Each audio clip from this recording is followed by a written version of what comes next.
This is the Market Your Business Like a Pro podcast, episode 41.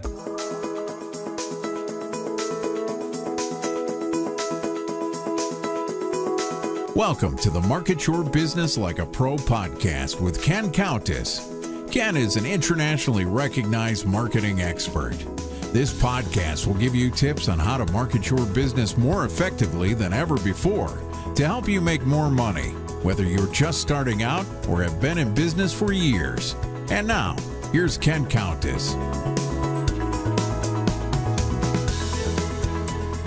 Welcome to this week's episode of the Market Your Business Like a Pro podcast. I'm Ken Countess, and today I've got Steve Lubetkin with me. Steve is managing partner of the Lubetkin Media Companies. Steve is an award-winning producer of commentary-style radio, TV, and other multimedia content distributed over the web as podcasts. So this being a podcast, what a naturally great guest to have, and I'm really excited to have Steve with me today. Steve, welcome. Thanks very much, Ken. It's great to be here. Thank you. We've had a few minutes to chat beforehand. I'll let Steve fill you in on what I learned about him a few moments ago. So Steve, why don't you go ahead and let our audience know a little bit about you? Well, I became a professional podcaster about 13 years ago, Ken, when I left my last corporate job. I tell people that I actually was preparing for this podcasting journey since I was a teenager. My father was an instructor at the local military base near our house, where they taught soldiers and sailors all the different methods of communication in the Army Signal Corps, the Signal School it was called. And he got me in there one afternoon when I was a teenager to visit the studio where they taught people how to be radio DJs for Armed Forces Radio. No kidding. And I learned how to work the control board. I learned how to play records. Back then they were vinyl records, and play the commercials on tape cartridges. And I left that afternoon completely hooked on the idea of being on the radio. Let me tap into my memory banks. Is that AFRTS? I'm sorry? AFRTS, Armed Forces Radio and TV Service? Well, Armed Forces Radio and TV is part of it. The school was at Fort Monmouth. It was the signal school. Okay. Where the Army Signal Corps taught people radar and radio, and there was a 30-channel closed-circuit television network on base where they taught people how to be TV technicians and TV reporters. Very robust kind of a training center for all kinds of communication skills. But I went home that afternoon and set up a little radio station in my parents' basement with a record player and a microphone and a reel-to-reel tape recorder, which I still have. It's sitting under the table in my studio. Yeah. I don't use it much anymore, but I still have it as a relic. And I would make pretend radio shows, which I would then play back for my best friend and I while we played chess together. And that was about the extent of how you could distribute a radio show of that kind back in those days, back before the internet. Did you have the razor blade cutting the sure. tape? Yeah, that's how I learned to edit, was with a razor blade and a grease pencil on magnetic tape. It seems so antiquated now, but it was, high tech back then. I remember not long ago, I guess it's longer ago than I care to think about, but a friend of mine worked at CBS Radio here in the Orlando area, and he brought me into the editing studio.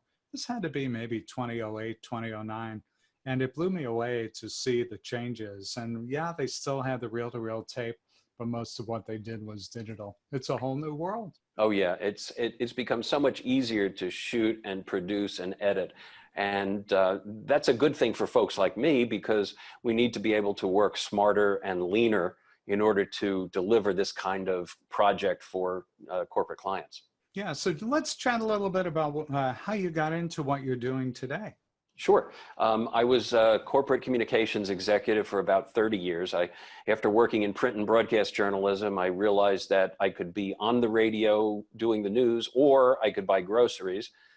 It wasn't feasible to do both. So I needed to find a better way to make a living, and went into corporate PR and spent about 30 years doing that. At the end of that gig, or series of gigs, I ended up on the outside looking in and looking for, what the next chapter was going to be for me. It was my wife who heard a feature very early on, around 2005, around this whole new thing called podcasting. This is back before we called it social media. We called it new media. Right. She said, you really, you have this radio background. You really should be looking at podcasting. And I started listening to podcasts and realized that this was a really effective tool for organizations to use to communicate with their audiences, as long as it sounded good. Because the one thing that corporations don't like is stuff that sounds like it was done by amateurs. I had the background in radio, I had the ability, and I thought I can make this stuff sound really good for corporate clients and get them to buy it as a way to deliver their content. And that's what we've happily been doing for the last 13 years. That's so neat. What a great story. And, the last data I saw, and, you're probably a little bit closer to this than I, was that 58 million people now listen to podcasts just in the US. Well, I think it's definitely gotten a lot more acceptance over the last few years. People have become much more aware of podcasting because of very high profile podcasts, like when Mark Maron interviewed President Obama in his garage, or the very popular Serial podcast produced by National Public Radio about the murder case in Baltimore, Maryland. And so, people now understand it. The other thing that's happened is that the technology to access podcasts has gotten a lot simpler to use. In the early days of podcasting, you pretty much had to be accessible through iTunes, because most people, that was the only way they could gain access to a podcast, was through iTunes. Now there are many, many other tools that people can use, apps that download podcasts or search for them, and many, many more organizations making them available on their websites and just making it much easier to get. Sure. So tell me about a couple of your favorite gigs over the last few years when it comes to podcasts. And then I'd love to spend some time talking about the value of video and audio for business owners so that they can reach broader audiences. Sure. Well, I think, the first realization that this kind of content was really powerful for people looking for visibility in a Google search was when early on I started doing some traditional public relations consulting for Walmart stores, working with a PR agency here in New Jersey. And the work was primarily going to store grand openings and ribbon cuttings to help the news media who covered those events. Increasingly, we found that as the news media business declined, there were fewer and fewer reporters going to the actual events, and I needed to make myself useful to the PR agency that was paying me. So I began taking my video gear with me and shooting stories as if I was covering the event for the local newscast. Okay. We put these up on a blog page that we created, and I was still thinking like a PR person. I was putting information in the caption that said, if you have questions, contact Steve, with my phone number. And within a few days, I started getting phone calls in the office, a constant stream of calls from people asking what time the store closed. When is the pharmacy open? And I was like, why do you think you're calling Walmart? And they said, well, I Googled the store and this is what came up. And I kind of did this and said to myself, oh my God, the people who are looking at these videos are not other reporters who are looking for information. It's the public because they're Googling it. Right. And I changed the metadata around each of the videos to give the store information, and the calls completely stopped. But in the meantime, the videos, because it was the freshest, most organic content that was available for Walmart, was up at the top of the search. So I realized that for companies that want to be visible, producing really good content on a regular basis in audio and video format was going to help them a great deal in the search optimization process. And it helps in a way that a lot of the SEO optimization that people do doesn't help. Yeah, that had to be a great aha moment for you. It was. I felt a little sheepish at first, but we fixed that. Yeah. So that was really the dawn of awareness that this could be really powerful for people. That's great. What a great story. So let's talk a little bit more about how podcasting benefits your clients and the ways that audio and video can be used more effectively in marketing programs for all kinds of businesses. I think the most important thing for people to understand is that audio and video podcasting for corporate clients is very different than what most people think it is. Most people think that the goal of podcasting is to become a viral sensation with millions of listeners and advertisers paying thousands of dollars to be on your podcast. Mm-hmm. For the vast majority of these kinds of business podcasts, that's not the case. The audience for a business podcast, particularly if it's a business-to-business podcast, is going to be narrow. So for example, one of the clients we've worked with over the years is a global business-to-business insurance company. Up until recently, when they made an acquisition, they didn't have life, health, auto, or home insurance. They were strictly providing coverage for business risks and very obscure business risks like environmental liability, directors and officers liability, even kidnap and extortion insurance. Oh, boy. And what we found, and in one case, the company launched a new line of insurance to protect companies from cyber liability, Mm-hmm. Data breaches, network hacks, people getting into the network with viruses, confidential information being disclosed, and so forth. And the subject matter expert produced a series of podcasts with us about cyber liability, explaining the risks, explaining the things that people need to do to mitigate the risks. It wasn't a podcast about how great our insurance is, or our premiums are low, or our claims people are friendly. It was a tangible, here's what you need to do, steps you need to take. Mm-hmm. And for that company, these podcasts generated about 13,000 downloads, which is not a lot of podcasts as the general conception of going viral is. But those 13,000 listens represented 13,000 individual half-hour conversations that this product manager didn't have to have with prospective clients. Sure. So that's a significant chunk of time and, of course, his salary that was saved by him saying to people, okay, you're interested in the insurance, here, go listen to the podcast, Mm-hmm. and then we can help you with more information. And they also coupled that with a more technically detailed white paper so that people could have a combination of information, the audio and the white paper. And it was a way to educate people and give them a good preparation for asking intelligent questions when they were ready to come back and seriously talk about buying the insurance coverage. That's a great story. I love it. One that Thanks. I'll have to retell, and credit you, of course. So that's a great example. Do you have another one that maybe would relate to someone in another line of work or a different kind of an industry?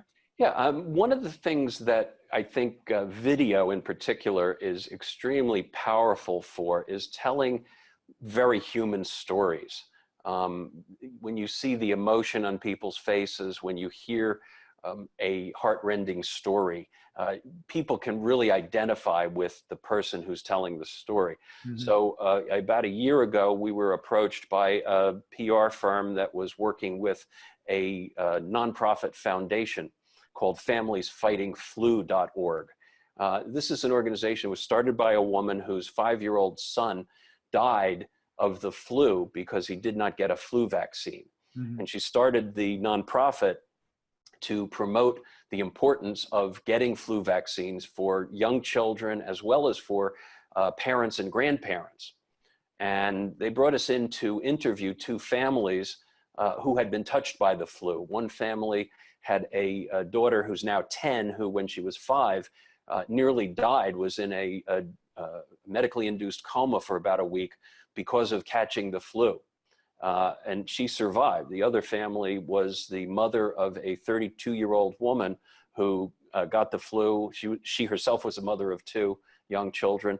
She did not survive. She died at 32 because she got the flu. Mm. And to interview these families and hear them relive the pain and the trauma is a very powerful way to tell people how important it is to get this vaccine. And I got to tell you, we spent a whole afternoon one weekend interviewing these folks. And I came home, and the very next day, I went out and got the flu shot that I had been postponing only because I had been postponing it.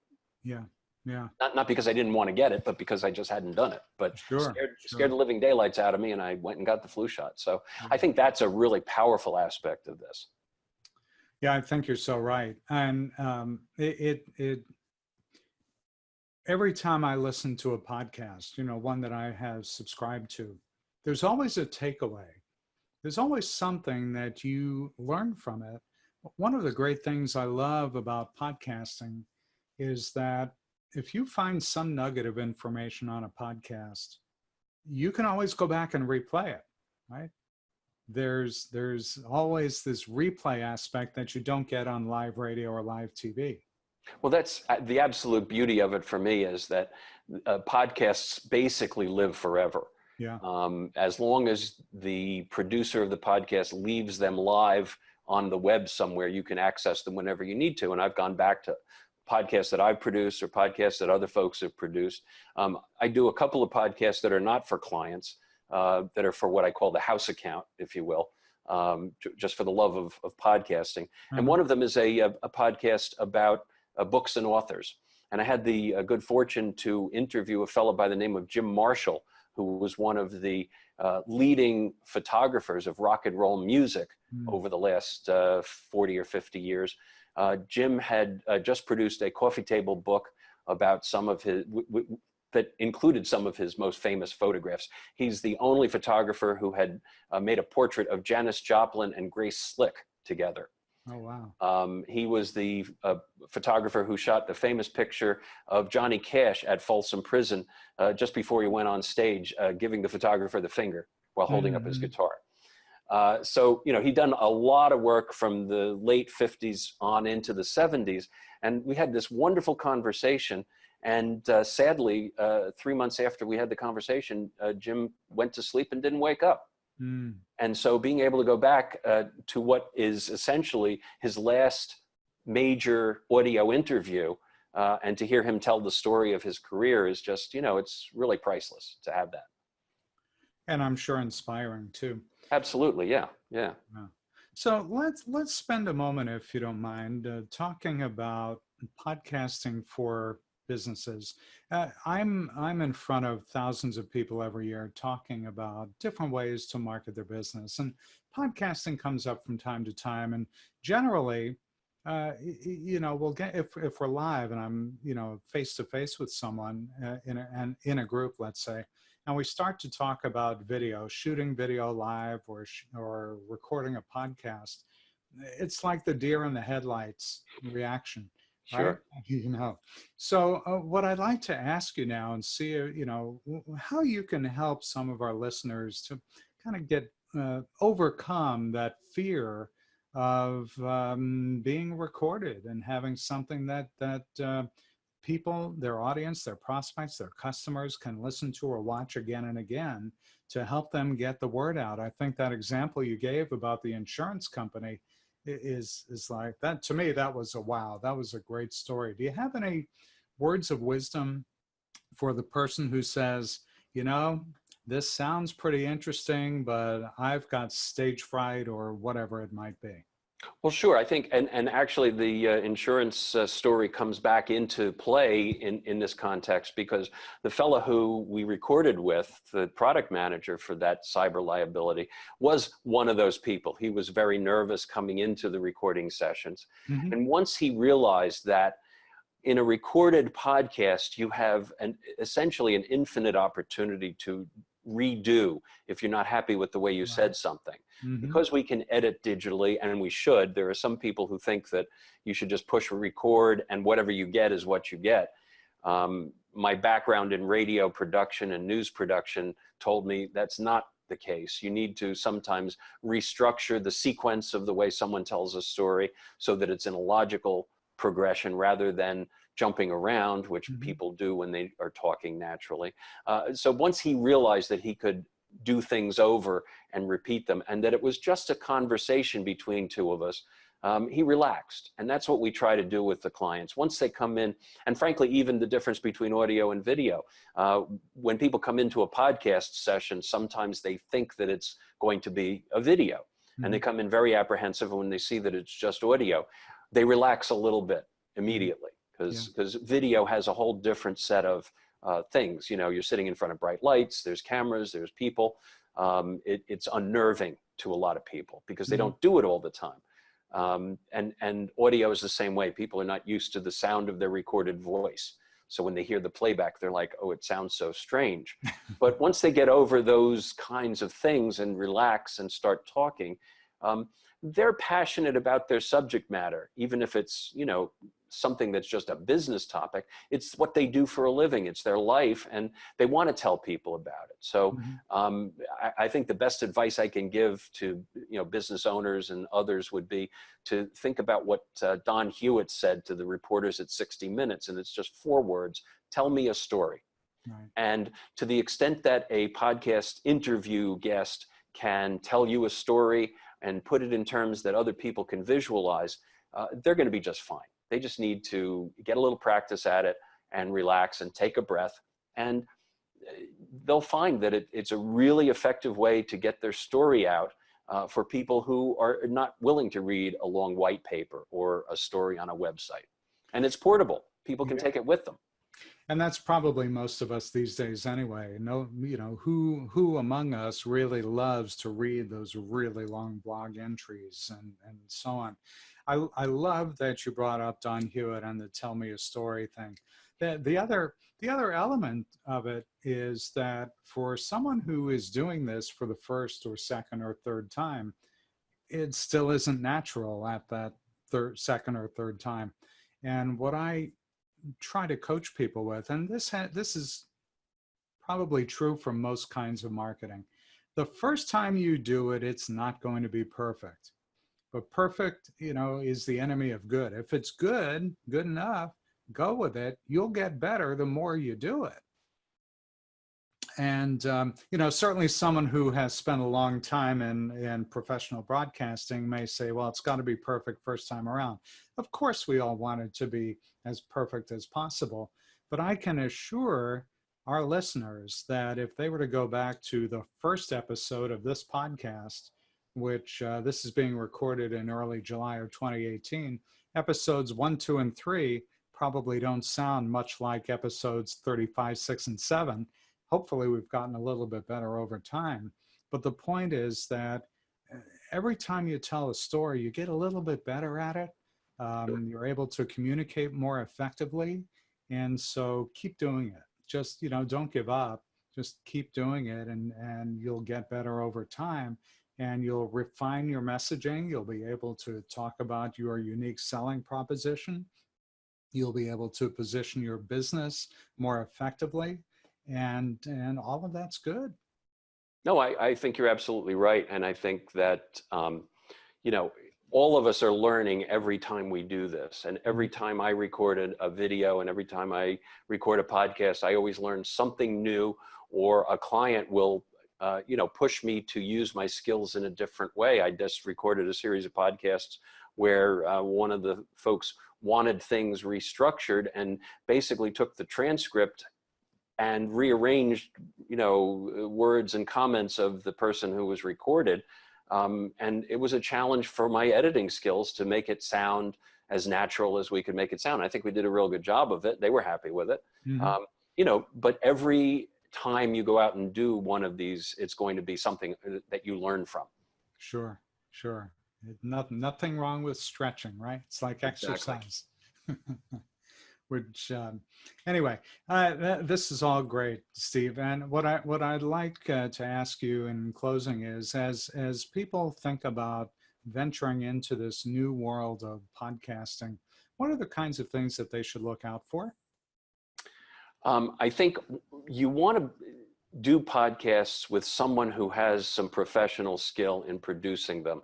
I see more frequently than not organizations, and this is true across all kinds of media content today, because everyone carries a cell phone that can take pictures. Everyone's a photographer. This is not true. Because people have access to video on their cell phone. Everyone's a videographer. This too is not true. The reality is that companies spend tens of thousands of dollars creating a logo and a brand and printing stationery and printing business cards and marketing collateral materials and cocktail napkins for the receptions with their logo on it. They should not be scrimping when it comes to the digital arts like video and audio. They should be using a professional. And there's another practical reason for that, and that is in too many companies, the production of podcasts or video is an add-on responsibility that someone is given. And usually, not always, but usually the person who gets that responsibility is someone in the information technology area.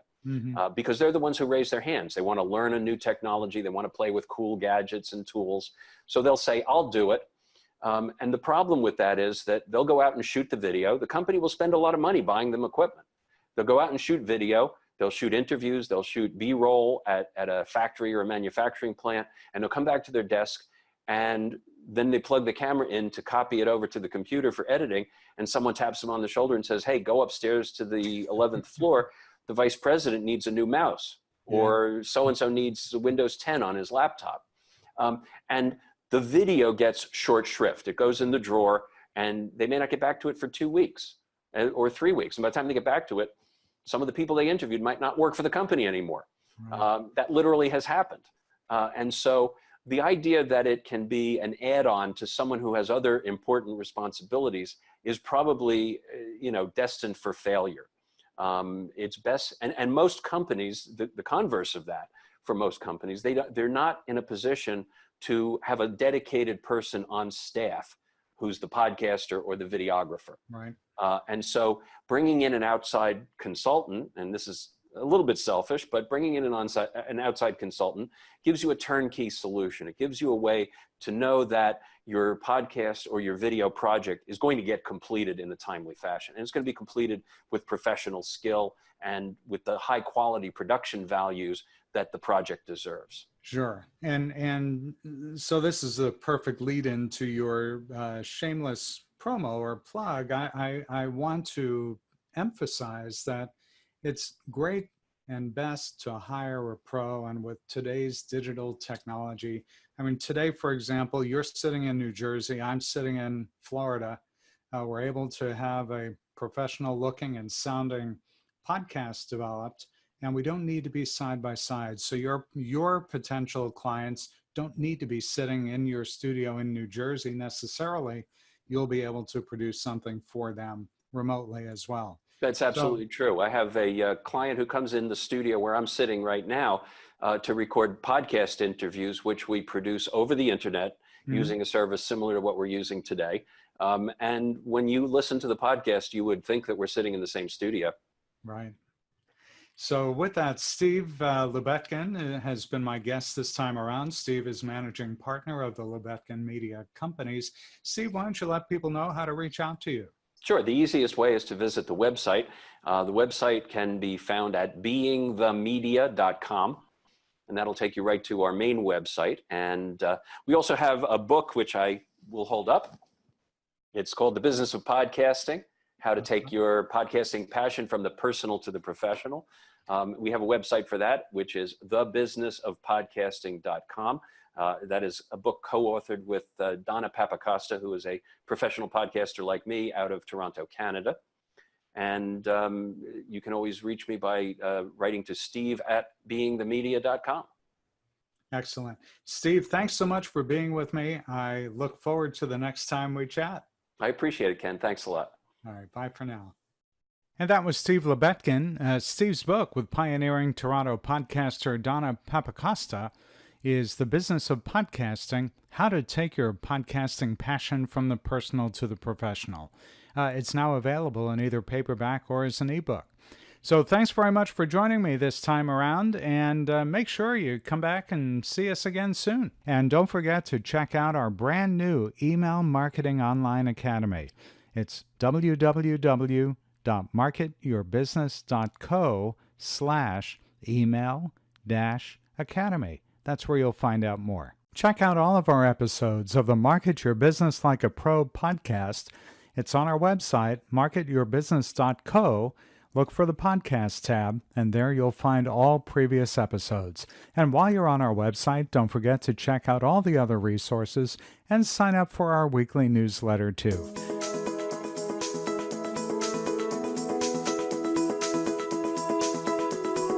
Thanks for listening to the Market Your Business Like a Pro podcast with Ken Countess. Be sure to visit marketyourbusiness.co to access show notes, discover our fantastic content, and sign up for our mailing list. Have questions? Send Ken an email, ken@thecountessgroup.com, ken@thecountessgroup.com, or Twitter @CountessGroup. See you next time.